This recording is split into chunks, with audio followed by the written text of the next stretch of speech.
ఒక ఊరిలో ఇద్దరు అత్తాకోడళ్ళు ఉండేవారు. వారిద్దరికీ అత్యాశ చాలా ఎక్కువగా ఉండేది. ఉన్నదానిలో తృప్తి పడకుండా ఎప్పుడూ ఏదో కావాలి అని ఆశపడుతూ ఉండేవారు. వాళ్ళ పక్కింట్లో ఇద్దరు తల్లి కూతుళ్ళు ఉండేవాళ్ళు. వాళ్ళు ఎన్నో కష్టాలు పడుతూ ఇబ్బందులు పడుతూ ఉండేవాళ్ళు. కూతురు పెళ్లి చేయడానికి కూడా డబ్బులు లేక వాళ్ళ అమ్మ ఏదొక రోజు ఏదొక దేవుడు మన తలరాత మారుస్తాడులే అని ఎదురు చూస్తూ కూతురు పెళ్లి ఎలా చేయాలా, చేతిలో ఒక్క రూపాయి కూడా లేదు అని దిగులు పడుతూ ఉండేది. ఆ అత్తాకోడళ్ళేమో ఎంత ఆస్తి ఉన్నా కానీ తింటే ఆస్తి ఎక్కడ తగ్గిపోతుందేమో అన్న భయంతో అన్నీ చూసుకొని తినేవాళ్ళు. పాపం డబ్బులు లేక ఆ తల్లి కూతుళ్ళు సరిగ్గా తినలేకపోతే డబ్బులుండి కూడా ఆ అత్తాకోడలు తినేవాళ్ళు కాదు. అంత డబ్బు ఉన్నా కానీ కనీసం ఒక్క రూపాయి కూడా ఎవ్వరికీ దానం చేసేవాళ్ళు కాదు ఆ అత్తాకోడళ్ళు. ఒకరోజు తల్లి కూతుళ్ళిద్దరూ కూరగాయలు కొనటానికి మార్కెట్కి వెళ్తారు. ధరలు చాలా ఎక్కువగా ఉండటంతో కొనటానికి డబ్బులు లేక తిరిగి వస్తూ ఉంటారు. అయితే వాళ్ళు అలా వస్తూ ఉండగా వాళ్ళకి రోడ్డు మీద ఒక సీతాఫలం కనపడుతుంది. అది పసుపు రంగులో ఉంటుంది. ఇదేంటి వింతగా ఉంది అని ఇంటికి వెళ్ళి చూద్దాములే అని దాన్ని చేతిలో పట్టుకొని నడుస్తూ ఉంటుంది కూతురు. అలా కొంచెం దూరం వెళ్ళిన తర్వాత తన చేతిలో ఉన్న సంచిలో వేస్తుంది. అలా వేయగానే ఒక్కసారిగా సంచి బరువు పెరుగుతుంది. సంచి ఏంటి బరువుగా ఉంది అని వెంటనే చూస్తుంది. చూడగానే ఆ సంచి నిండుగా సీతాఫలాలు ఉంటాయి. ఇదేదో మాయా సీతాఫలం లాగా ఉందే అని ఇంటికి వెళ్ళి చూద్దాం పదమ్మా అని గబగబా ఇద్దరు కలిసి ఇంటికి వెళ్తారు. ఇంటికి వెళ్ళగానే ఆ సీతాఫలాన్ని ఒక బుట్టలో వేస్తారు. దాని నిండుగా సీతాఫలాలు వస్తాయి. ఇంకా ఇద్దరు చాలా సంతోషిస్తారు. అమ్మా, నువ్వెప్పుడు అంటూ ఉంటావుగా, ఏదో ఒక రోజు ఏదో ఒక దేవుడు మన తలరాత మారుస్తాడులే అని. ఇప్పుడు నిజంగానే ఆ దేవుడు కరుణించాడు అమ్మా అని చాలా సంతోషిస్తారు. ఇంకా మాయా సీతాఫలంతో వచ్చిన సీతాఫలాల్ని అమ్ముకుంటూ వాళ్ళ అప్పులన్నీ తీర్చుకుంటూ ఉంటారు. ఇలా కొంచెం కొంచెంగా ధనవంతులు అవుతూ ఉంటారు. ఇప్పుడు కూతురికి పెళ్లి కూడా జరుగుతుంది. పక్కింట్లో ఉన్న ఆ ఇద్దరు అత్తాకోడళ్ళు వీళ్ళు ఇలా ఎలా ధనవంతులు అవుతున్నారు? తినటానికి కూడా డబ్బులుండేవి కాదు కదా వీళ్ళకి. అసలు సీతాఫలాలు ఎలా అమ్ముతున్నారు?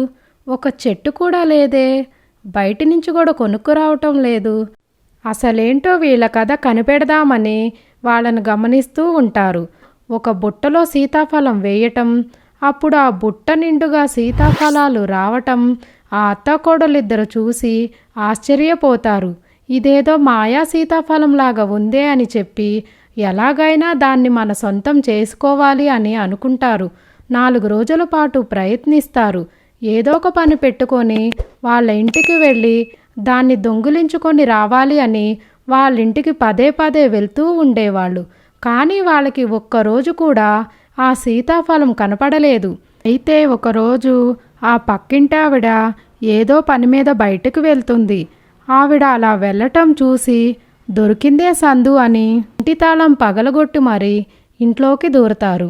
అయితే ఇల్లంతా వెతుకుతూ ఉంటారు. ఎక్కడా సీతాఫలం కనపడదు. అప్పుడు వంటగదిలో ఒక బుట్ట నిండా సీతాఫలాలు ఉంటాయి. అప్పుడు వాళ్ళు ఈ బుట్టలోనే ఆ సీతాఫలం ఉంటుంది అని ఆ బుట్టలో ఉన్న సీతాఫలాలు అన్నీ కింద పడేస్తారు. కింద పడేయగానే పసుపు రంగులో ఉన్న ఆ మాయా సీతాఫలం కనపడుతుంది. వెంటనే దాన్ని తీసుకొని వాళ్ళింటికి వెళ్ళిపోతారు.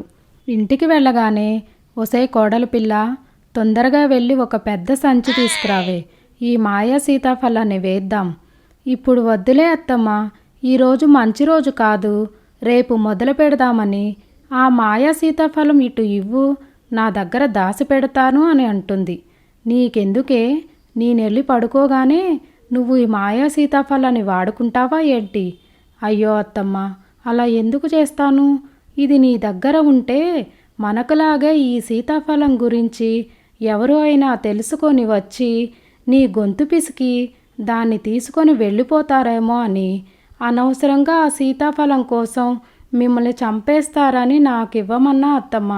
మీ ఇష్టం, మీ దగ్గరే ఉంచుకుంటానంటే ఉంచుకోండి, కానీ నీ గొంతు పిసికేటప్పుడు నన్ను మాత్రం పిలవద్దు అత్తమ్మో అని అంటుంది. అలా అనగానే అత్తమ్మకి భయం వేసి సరేలేవే నీ దగ్గరే ఉంచుకో అని చెప్పి తనకి ఇస్తుంది.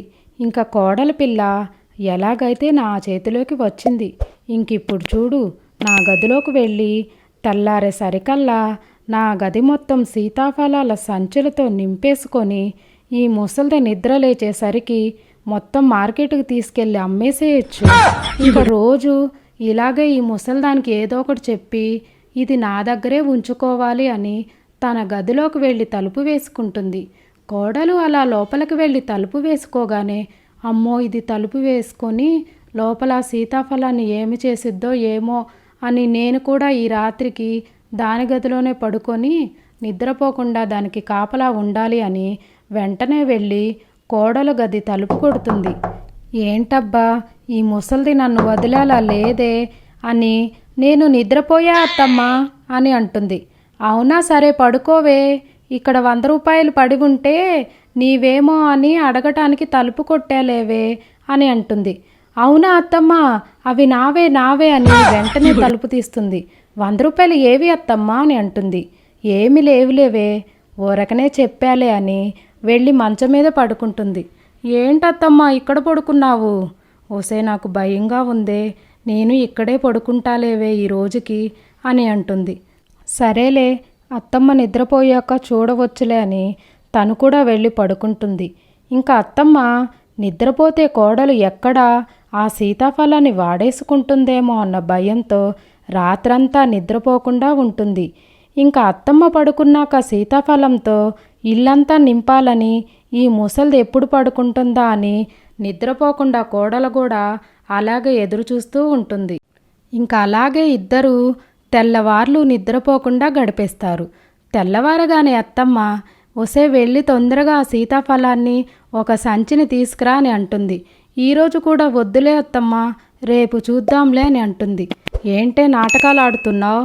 రాత్రి వద్దు అన్నావు, ఇప్పుడు కూడా వద్దంటున్నావు. మాట్లాడకుండా వెళ్ళి ఆ సీతాఫలాన్ని తీసుకురాపో అని అంటుంది.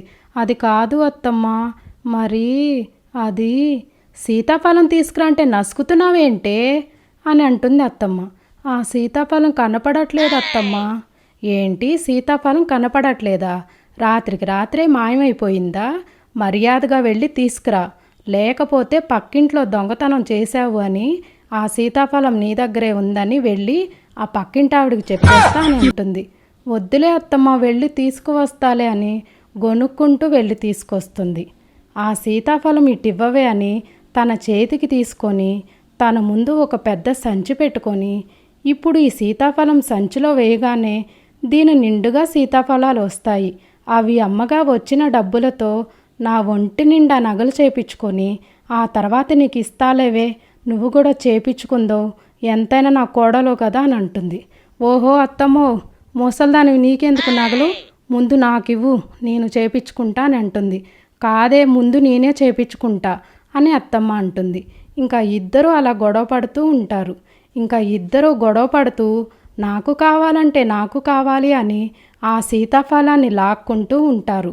ఇంకా అలా లాక్కుంటూ ఉండగా ఆ సీతాఫలం 2 ముక్కలుగా అయిపోతుంది. అయ్యయ్యో ఎంత పనిచేసావత్తమ్మా, నేనేం చేశానే? నా చేతిలో నుండి ఆ సీతాఫలాన్ని ఎందుకు లాక్కున్నావు? నా తర్వాత నీకు ఇస్తా అని చెప్పాగా, ఎందుకు నీకు ఆ తొందర అని అంటుంది అత్తమ్మ. అసలు నువ్వెందుకు నగల గురించి మాట్లాడావత్తమ్మా? నువ్వు అలా మాట్లాడకుండా ఉంటే నేను లాక్కునేదాన్ని కాదు కదా. ఏమీ మాట్లాడకుండా ముందా బుట్టలో సీతాఫలం వేయొచ్చుగా అని అంటుంది కోడలు పిల్ల. నేనేదో ఊరకనే అన్నాను అనుకో, అనగానే లాక్కోవాలా? నువ్వు లాక్కోకుండా ఉంటే వేసేసేదాన్ని కదా, అంతా నీ వల్లే అని. అసలు నీ మాటలు వినకుండా రాత్రి వేసేసి ఉంటే ఈ పాటికి ఇల్లంతా సీతాఫలాలతో నిండిపోయి ఉండేది అని అత్తాకోడళ్ళిద్దరూ బాగా గొడవపడి ఎవరి గదిలోకి వాళ్ళు వెళ్ళిపోతారు. అత్యాశకు పోయి అత్తాకోడళ్ళిద్దరూ ఆ సీతాఫలం నుంచి ఒక్క రూపాయి కూడా సంపాదించలేకపోతారు.